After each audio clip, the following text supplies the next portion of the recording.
Welcome back, everybody. Today we're going back in time a bit. Ooh, time travel.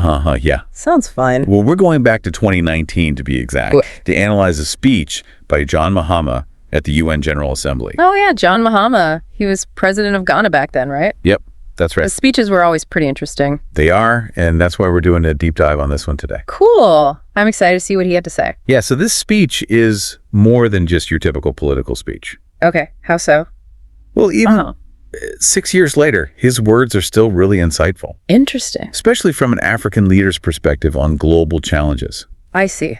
So that's what makes this deep dive so interesting. Yeah, for sure. So by the end of this episode, Yeah, I mean, deep dive, haha. right by the end of this deep dive, Yeah. you'll really grasp Mahama's main points, Okay. his vision for Africa, and you'll see some surprising connections to the world we live in today. So Mahama starts his speech by reflecting on changes he's seen. Changes he's seen personally. Well, yeah, since his birth in 1957. 1957, wow, that's a big year. Huge. The same year, Ghana became independent. Right. And he even points out it's the same year Michael Jackson was born. Huh, interesting. I didn't realize. Yeah. That's a cool little detail. It is. And I think it's a clever way to make himself relatable. Oh, I see. Right from the start of the speech. Yeah, make it more personal. Exactly. And he connects himself to these iconic figures and events. Mm-hmm. And I think by doing that, it invites the audience to see the world through his eyes. Oh, that's a good point. And it also, makes you think About how Heal the World was released that same year, Oh, wow. right? In 1957. Yeah, and that song is all about peace and unity. Exactly. And he's about to talk about all this political stuff. All this upheaval. Yeah, So I think it sets a very thought-provoking tone. I agree. Okay, so next he kind of takes us on a little history tour Okay, a history tour of what? of the world, basically. Okay. He goes from the post-World War II era to the Cold War, Right.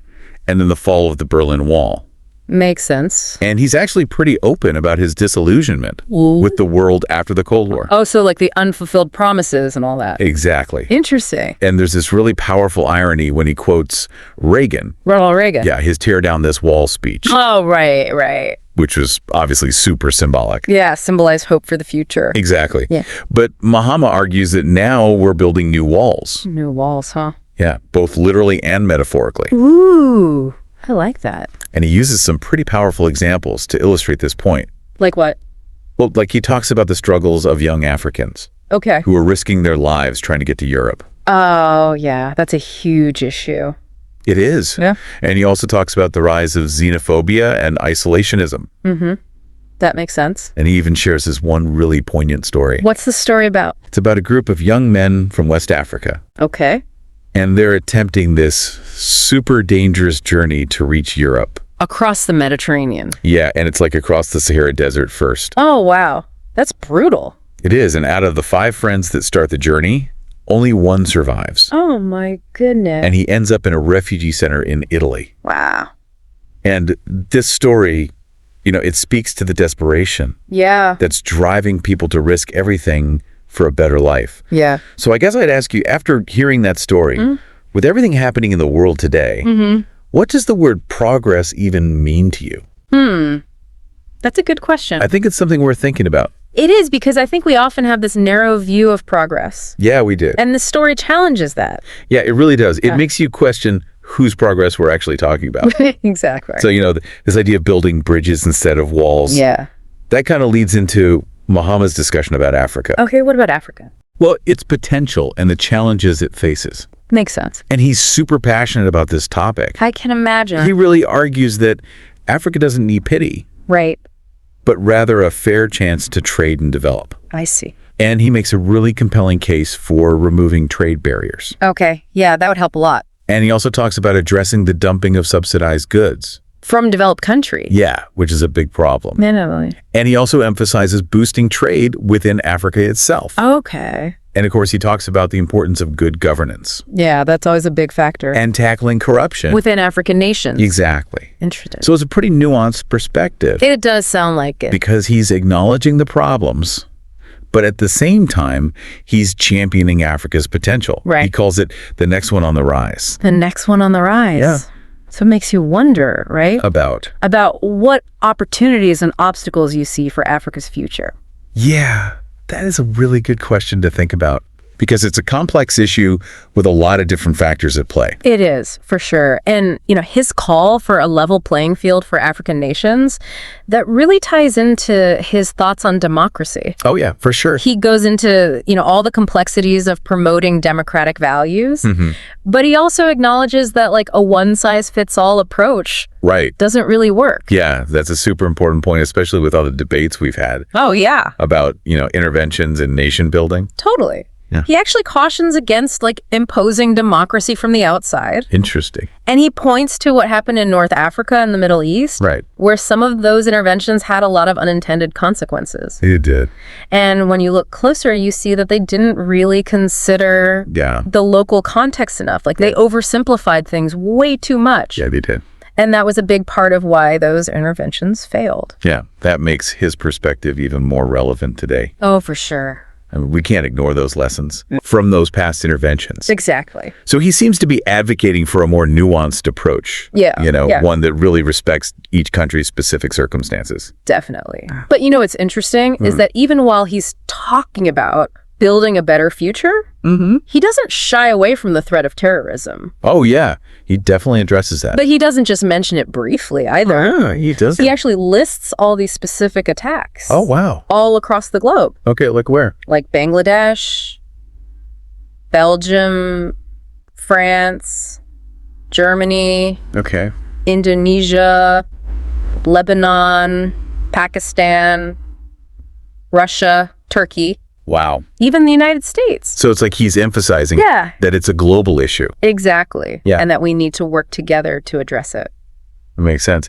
And this actually ties back to his stance on refugees. Oh, how so? Well, instead of like closing our borders out of fear, he's saying we need to focus on the root causes of terrorism and find solutions together. Yeah, I can see that connection. It's a good reminder that, global challenges need global cooperation. Absolutely. So after that, he kind of shifts his focus to Ghana. Oh, yeah, his own country. And he presents it as like a success story. In terms of democracy and democratic progress. That's cool. I remember that part where he says something like 27 million presidents. Yeah, that's a great line.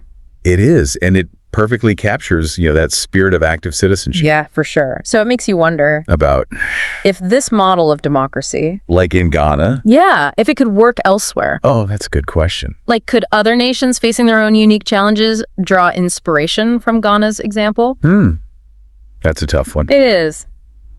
There are so many factors to consider. Definitely. But it's worth thinking about. For sure. Anyway, after talking about Ghana, he moves on to sustainable development. A topic that's become even more urgent since 2019. Oh, yeah, absolutely. And he doesn't just give it lip service either. No, he doesn't. He really emphasizes Ghana's commitment to things like the Sustainable Development Goals. And the Paris Agreement on climate change. And the whole idea of global partnerships to tackle these issues. Yeah, and remember, this is back in 2019. Yeah. It's interesting how he was already talking about concrete steps Ghana was taking. Oh, like what? Like ratifying the Paris Agreement and investing in renewable energy. Oh, wow. Which I think shows that he's not just talking. He's actually putting plans into action. Definitely. And on top of that, he even served as co-chair of the UN Secretary General's advocacy group. Really? Yeah, for the Sustainable Development Goals. Wow. That shows some serious dedication. It does. And for our listeners who might not be familiar, these goals are basically like a roadmap for a more sustainable future. Okay. And they address a wide range of issues. Like poverty, hunger, climate change, and inequality. Wow, that's a lot. It is, but Mahama sees them as crucial. Not just for Africa's development, but for global partnership as a whole. Right. And then he brings up a really important issue. What's that? Reforming the UN Security Council. Ooh, yeah, that's a big one. And he's not afraid to call out the elephant in the room. What do you mean? He directly criticizes Africa's underrepresentation. Oh, on the Security Council. Yeah, he calls it a scar on the conscience of the world body. Wow, that's a powerful statement. It is, and it really challenges the existing power structures within the UN. It does. He points out that Africa makes up almost a third of the UN's membership. Wow. And they account for 2/3 of the Security Council's work. Seriously. but they still don't have a permanent seat at the table. That doesn't seem right. It doesn't. And it raises some important questions, right. like what would a more equitable Security Council look like? Right. And how would that impact decision-making? On issues that affect everyone. Exactly. Yeah, it's a call for a more just world, for sure. And we're nearing the end of our deep dive here. And it's interesting how Mahama brings us back to where he started. Like too. That image of healing the world. Oh, yeah, with the Michael Jackson reference. Exactly. He mentions those lyrics again. But this time, it's not just a reference. It's more like a call to action. I see. Like he's urging everyone to go beyond just acknowledging the problems. Right. And actually work together to create a better future. A better future for everyone. For all humankind, exactly. Yeah. So what are your main takeaways from this speech? Let me think.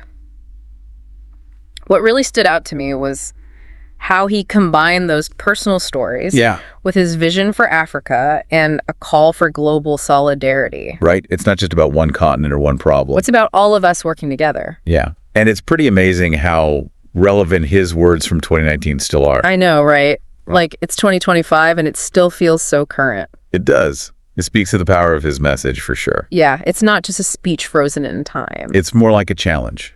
To do better. To do better, exactly. Yeah. And he doesn't just point out the problems. No. He actually offers solutions. He does. And pushes us to be more proactive. To be part of the solution. Exactly.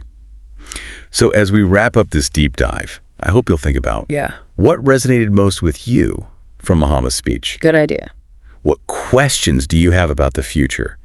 And most importantly, what's that? What actions can you take to make a difference? Even small ones. Even small ones. Because every little bit counts. It does. Keep exploring these ideas, keep asking questions, and keep pushing for positive change. I like that. That's what makes deep dives like this so worthwhile. It is. It's all about learning and growing. Couldn't have said it better myself. Oh.